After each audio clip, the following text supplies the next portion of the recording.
Du rouge sur les pavés, le PT Bégo organisait sa marche pour un plan social d'urgence à Bruxelles ce dimanche. 1200 personnes ont défilé pour soutenir la gauche de la gauche. On pense que c'est la seule alternative concrète pour des mesures sociales, pour les gens et contre la pauvreté aussi. C'est pas normal qu'il n'y a pas de place dans les écoles. C'est pas normal que les gens y vivent dans la précarité de plus en plus. C'est pas normal qu'on puisse décider qu'il y ait 55 000 de chômeurs à exclure durant cette année.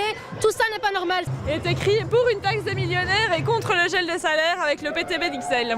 C'est votre programme, c'est votre idée? C'est une idée qu'on porte avec le parti, en tout cas, c'est pas moi qui l'ai fondée toute seule, je vais vous dire, mais voilà. Quand vous voyez tout le monde qui est présent aujourd'hui, l'ambiance, vous vous dites ça y est, la révolution est en marche? Oui, en tout cas, c'est un bon début, je pense. Relever les allocations sociales, stopper les exclusions du chômage, mais aussi offrir les transports publics aux aînés ou construire 50 000 logements sociaux.